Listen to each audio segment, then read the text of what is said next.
All right, fellas, another beautiful day. It's time to continue our conversation. And today we'll be talking about continuing our conversation on why will a woman or man not leave an abusive relationship.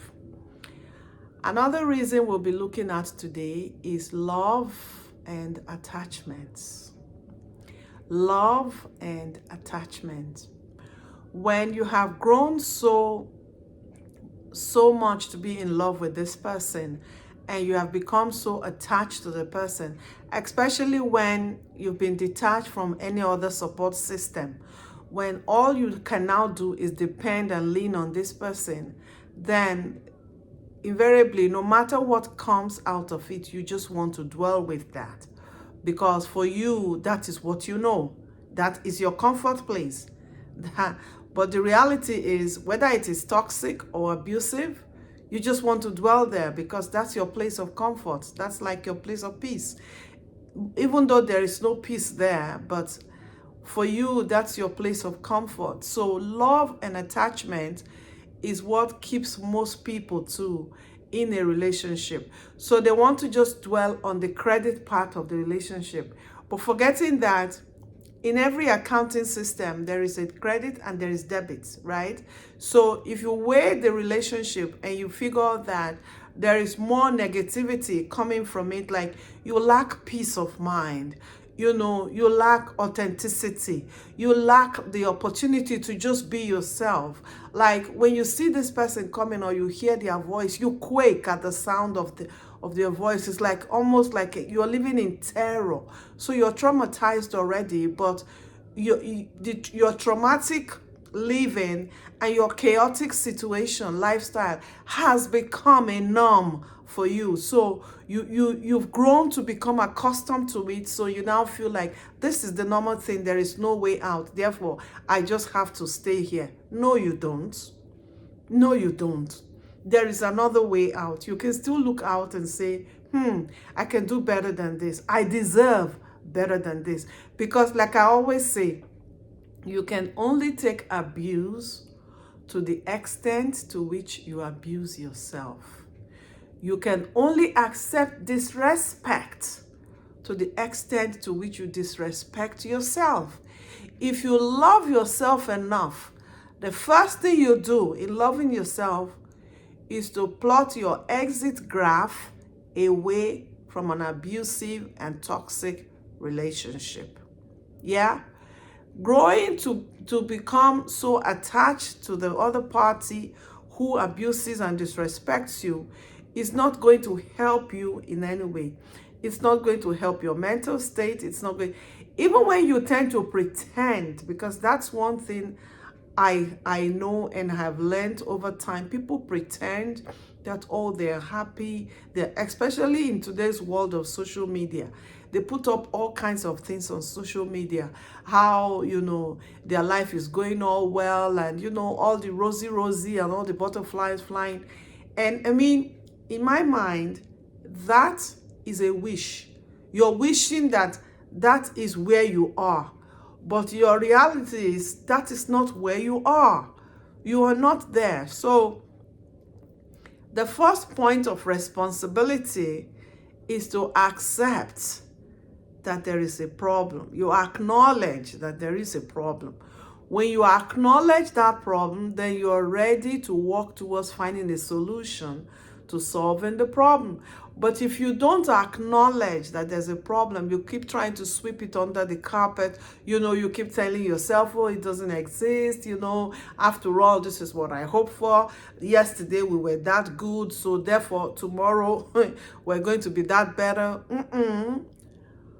You need to get to that place where you tell yourself the truth constantly, and in telling yourself the truth, you acknowledge that you've made a mistake. Like I do that a lot of times. Like I take some very stupid decisions sometimes.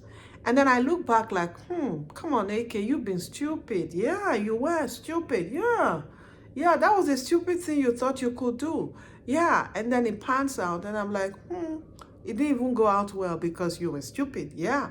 And I tell that to myself and I wave it off. wash it off, and now, okay, I'm out of that stupidity. What next? Next, let's move on. Because life is live and learn. We keep living, we keep learning. As long as we are alive, we're going to continue to live, we're going to learn. So when you learn certain things, there are also some other aspects of life that you have to unlearn. If there are certain things that you find that you have been doing and it's not been working in your favor, you have to unlearn those things and tell yourself the truth that this has not worked for me, it's not going to work for me, I need to move on to my next stage in life. Life is short. How many years do you have here that you want to spend the rest of it in misery and, in misery and pain and toxicity, and you sit in a place where somebody is always telling you how you're not enough, how you cannot do this, how you cannot do that, how it's almost like your brain is foggy, it's frozen. Yeah, so they have to help you think, and they tell you this is what you deserve, this is what you earn, this is what you do, this is how you go, and and you sit there and you ask yourself, like, hey, have I now become like a robot? Yeah. So I can't reason, I can't think. Somebody else has to do the job for me, and that is what is called marriage. Is that what is called a relationship? The answer is no. So if you're loving somebody is, oh, I love you, and therefore your life becomes my life. I have no life anymore. That is, you completely forfeit your identity. You forgo your identity. You have no identity. You don't exist. Yeah? The life you're living is the life of this other person. You talk the way they want you to talk. You dress the way they want you to dress. You walk the way, in fact, you laugh the way they want you to laugh.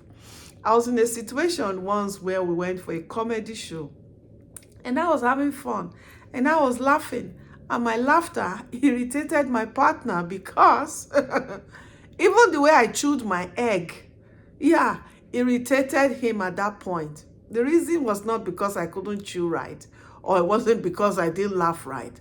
It was just because he was just trying to be controlling, and what did I do? I chose to walk away from all of that kind of treatment. Yeah, that now brings me to my next story. Now, I heard this story just 2 days ago, and it kind of intrigued me that a woman can be so in love, because they say love is blind. Yeah, so in love that this woman is so in love with the husband that right now, as we speak, she is very sick in that marriage. I mean, physically sick right now. Health-wise, she's very sick. She can't stand, she can't move. She's been helped around. And the only thing she tends to think about or even worry about is, what will the husband think? What will the husband do? How will she please this husband? How will she serve this husband? So she has become she's, as far as I'm concerned, she's living in a bondage of love. Love is supposed to be free. Love is supposed to be, exhilarating. But in this case, love has become bondage because she has grown to become so attached to this guy, so in love with him, so much that even when the guy does not care about anything about her, like, because she's in that sick state right now, he brings women into their home and sleeps with them there and does all kinds of, vain things that you can't even think about. Yeah, but yet, oh yeah, because I can't do it, and that's her response. Because I can't do it, so what will he do? He's a man, he has to please himself, he has to do this, he has to do that. And so she doesn't even understand how much she's sacrificing her own life and health for this guy in the name of marriage, in the name of relationship, in the name of whatever it is. I know some of you now will pause and ask me, AK, so what would you want her to do in that situation? What I would want her to do in that situation is to grapple herself up. Grapple and see how she can find help from her family, from her friends, and try to pick up her pieces. I still believe that she has life ahead of her. I don't believe that she's going to get out of this, like she's going to just drown in it. I don't believe in that.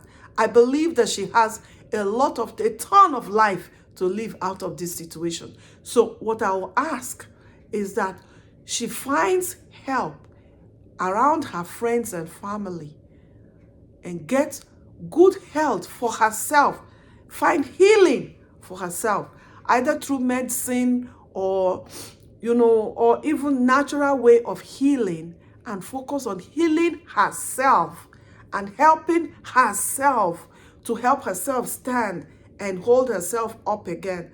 That way she can now focus and live this life that God has given to her.